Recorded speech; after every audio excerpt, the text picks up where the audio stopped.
AITA for refusing to help my in-laws financially after realizing they're taking advantage of me and my wife. I never thought I would be the villain of the family, but here I am, the heartless, cold, ungrateful son-in-law who dared to say, enough is enough. Apparently, having boundaries makes me a monster. For years, my wife and I have been financially supporting her parents. It started off small, and at the time, it felt reasonable. Her parents had always struggled with money, and my wife, being the compassionate and loyal daughter she is, felt an obligation to help them out whenever they were in a tight spot. The first few times they came to us, it was for things that seemed legitimate: overdue utility bills, car repairs, a sudden medical expense. I didn't question it. Family helps family, right? But over the years, it became a pattern. It was never a one-time emergency, it was always something. A mortgage payment they had somehow fallen behind on. A medical bill they couldn't handle. A sudden expense that, if not taken care of, would completely upend their lives. And every time, we helped. It wasn't even really a conversation anymore. They needed money, my wife felt obligated, and I agreed because, well, what else were we supposed to do? Let them sink. At first, I convinced myself it was just bad luck. Some people are just dealt a rough hand in life, and her parents always seemed to be struggling. But then I started noticing something that didn't sit right with me. Every time we helped them out, within days, sometimes even hours, they would suddenly have money to splurge on things that didn't exactly scream financial hardship. A new handbag for my mother-in-law. A fancy dinner at a high-end restaurant. Tickets to a concert. At first, I brushed it off. Maybe they needed a little happiness in their lives. Maybe they just wanted to feel normal. But it kept happening. Over and over. The excuses piled up. My wife always had a reason for them. Maybe it was a gift. Maybe they used an old gift card. Maybe they saved up for that before their financial issue came up. And because I love my wife, I bit my tongue. But deep down, something wasn't adding up. The final straw came last month.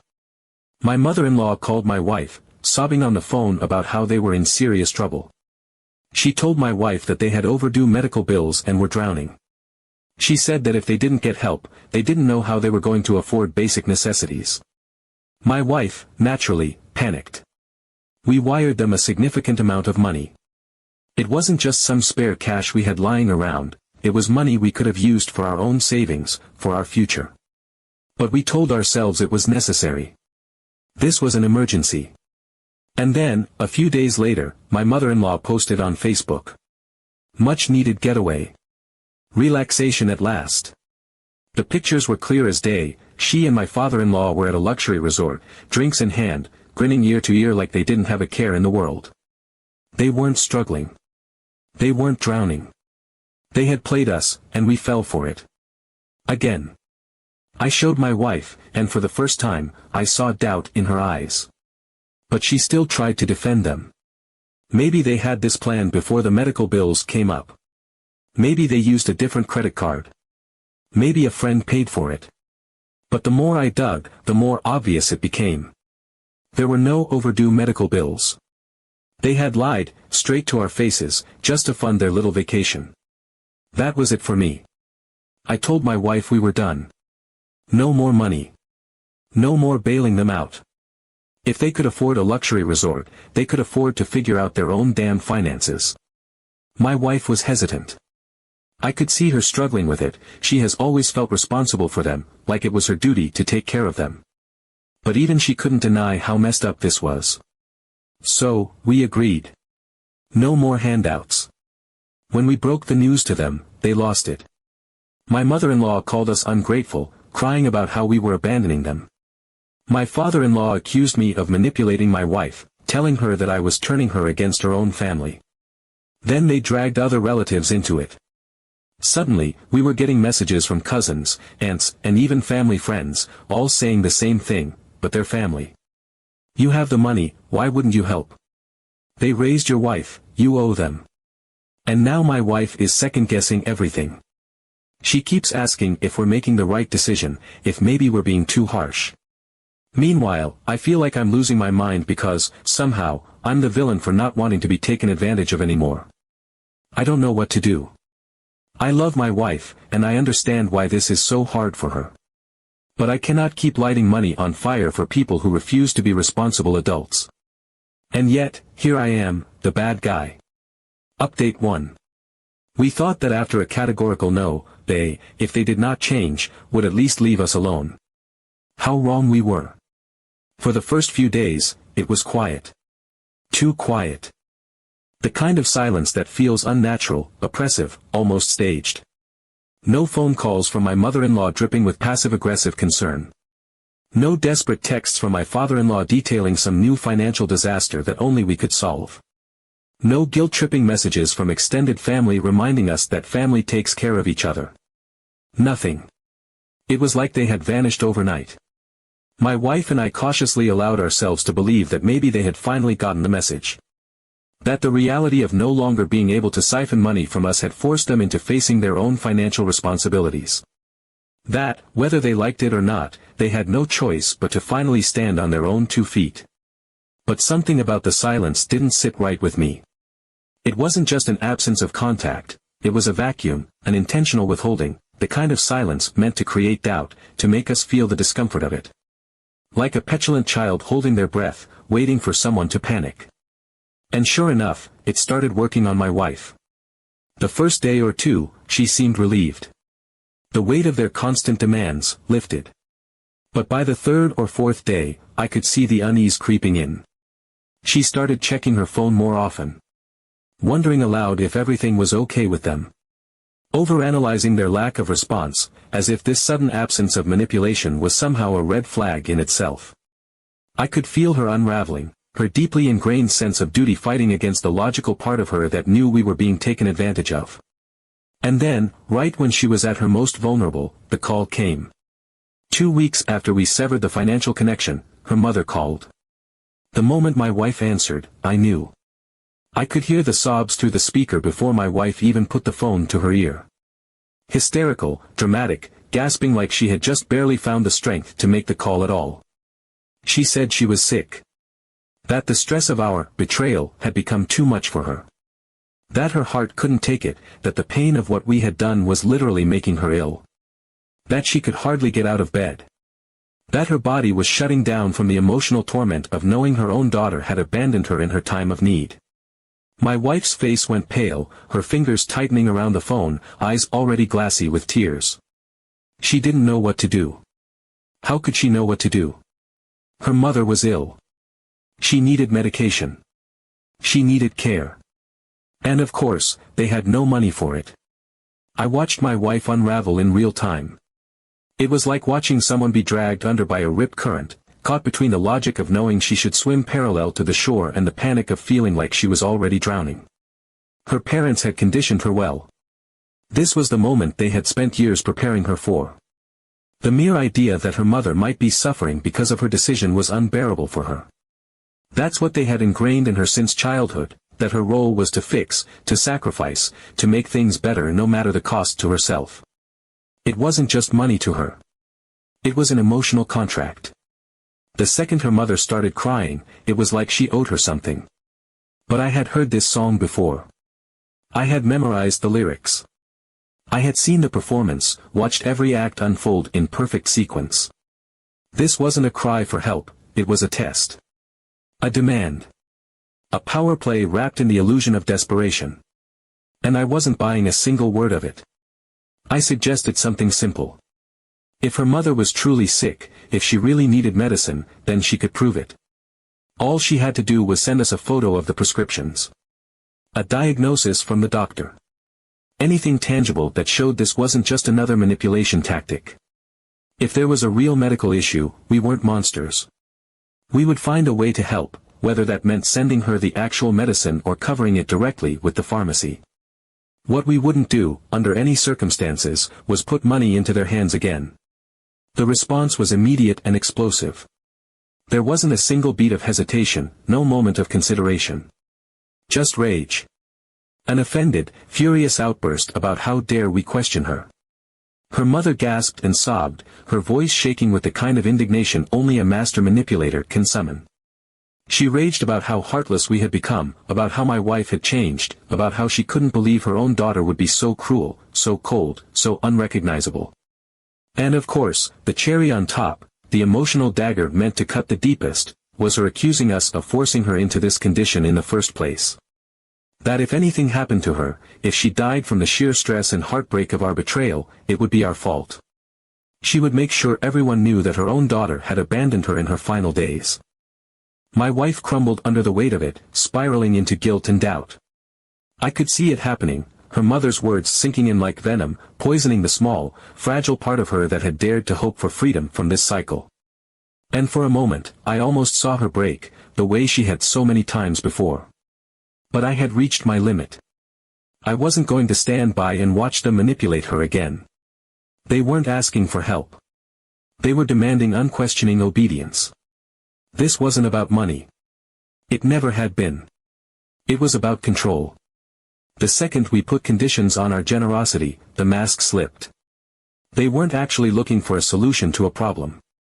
They just wanted to maintain the dynamic they had always relied on, one where my wife existed to serve them, where they could twist and contort reality until she felt like she owed them something, until she handed over whatever they wanted just to stop feeling like the villain in a story they had written for her. And then, as if the universe itself wanted to underline my point, it happened. A few days later, my mother-in-law posted a photo on Instagram. A beautifully arranged fruit platter. A plush white robe. A spa menu in the background. The caption: "I love taking care of myself." There were no more heart problems. Update 2. A month after our categorical refusal to finance their difficulties, we received an unexpected call from my father-in-law. By that point, I had assumed they had either given up or found a new target for their financial manipulations. They had gone silent, no guilt-tripping messages, no dramatic health scares, no extended relatives swooping in to tell us how heartless we were. It was almost unnerving how quickly they had gone from wailing about their suffering to radio silence.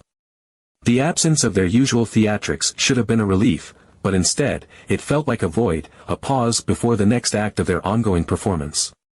My wife, though hesitant to admit it, had started to relax.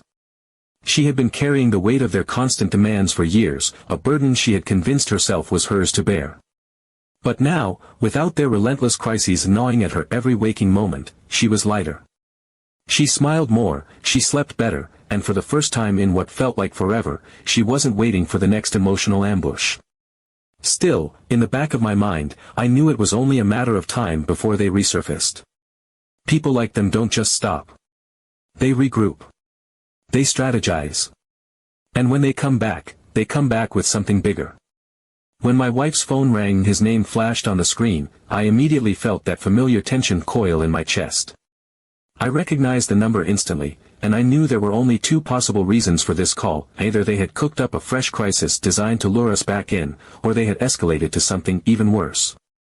I could see the conflict in my wife's face as she hesitated, fingers hovering over the screen. We both knew that ignoring it would only delay the inevitable. So, with a quiet sigh, she answered. I expected the usual routine, the exhausted, beaten-down voice of a man on the brink of disaster, another sob story, another manufactured emergency that only we could solve. But this time, his tone was different. He wasn't pleading. He wasn't playing the victim. He sounded composed. Sure of himself.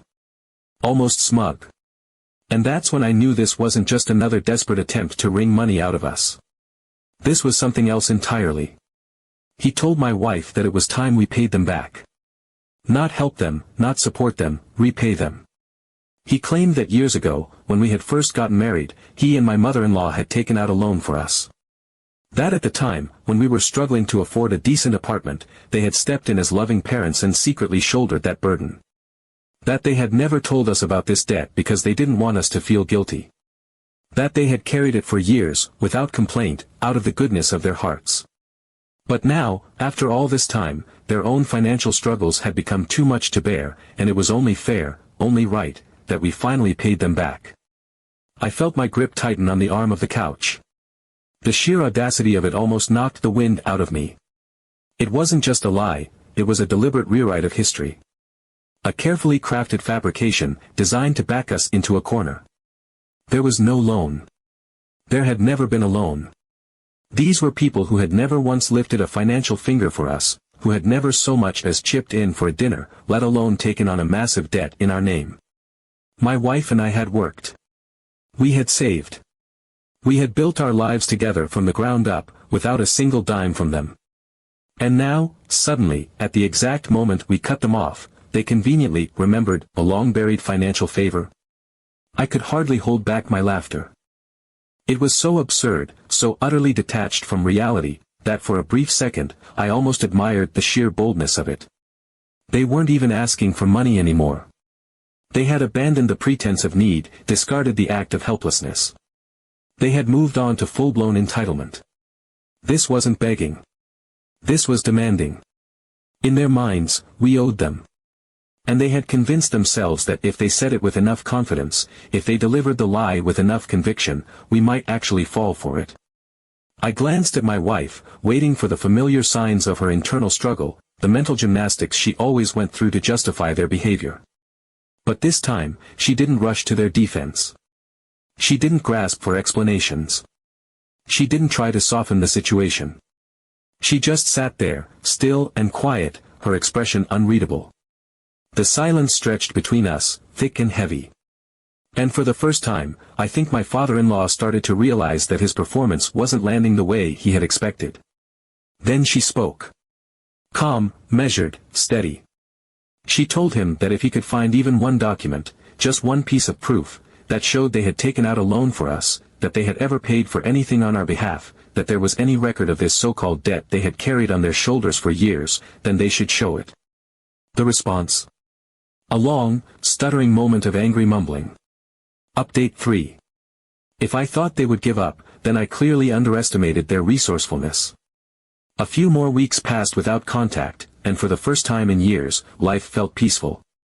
My wife and I almost believed they had finally resigned themselves to our decision, that they had exhausted their schemes and had no choice but to accept that the well had dried up.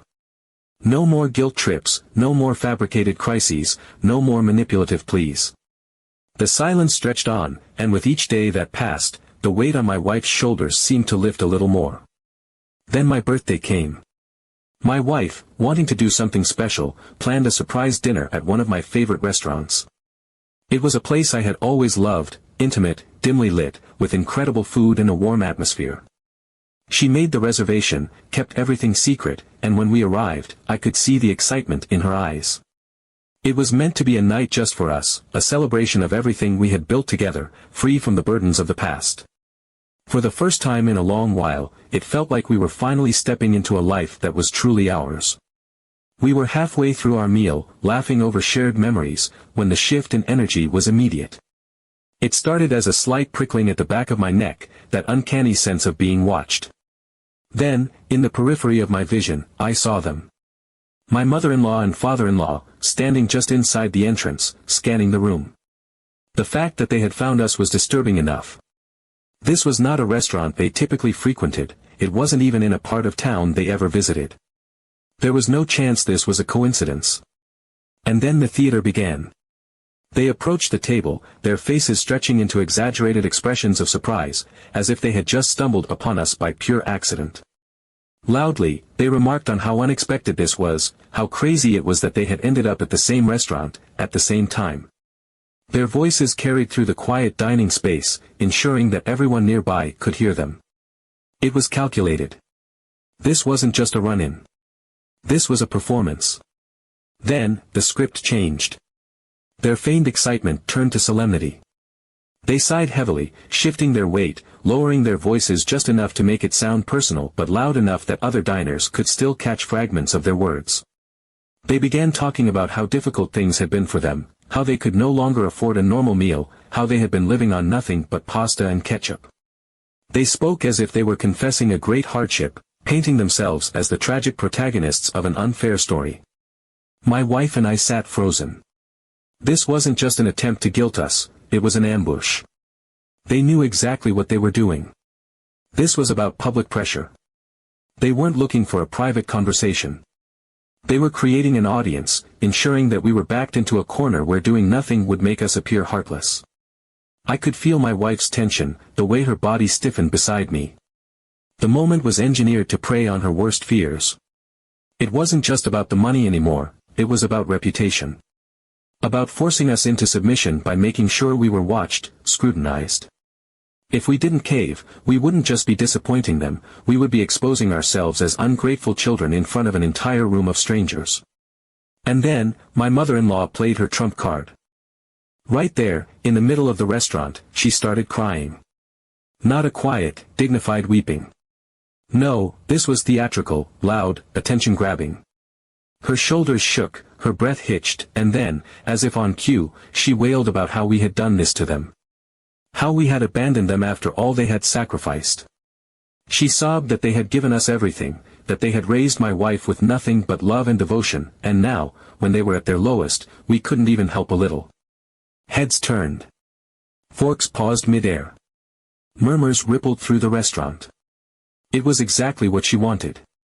Now, we weren't just a couple enjoying a quiet dinner. We were two ungrateful children being confronted by their heartbroken, suffering parents. She had managed to shift the entire power dynamic in a matter of minutes.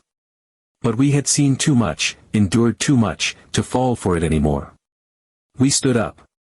Calmly, without reacting to the stares around us, without feeding into the spectacle they had created. My wife, her voice steady in a way I hadn't heard before, simply stated that we weren't going to discuss money anymore. If they wanted to talk about something else, they were welcome to. But money was off the table. And just like that, the performance unraveled. The shift was immediate, like a switch being flipped. Their expressions darkened, their postures stiffened. Gone was the heartbroken mother and the devastated father. In their place were two angry, exposed manipulators, their strategy crumbling before their eyes. They had expected us to crack under the weight of public scrutiny, to cave in the face of their forced spectacle. They hadn't prepared for us to simply walk away. The explosion came next. Accusations flew, insults hurled with venom, all pretense of sadness abandoned. Their voices rose, their words sharp and biting. If they couldn't guilt us, they would try to shame us. They would try to humiliate us into compliance. But it didn't work. We turned, ignoring the whispers, the curious glances from the other diners, and walked straight out the door. We didn't look back. We didn't apologize. We didn't explain ourselves to anyone. And behind us, my mother-in-law and father-in-law stood there, alone, their random show falling apart before it could reach its final act. My wife didn't cry anymore after that. The first time she said to me, "It's not my responsibility anymore." And that was the moment I realized, we really broke out.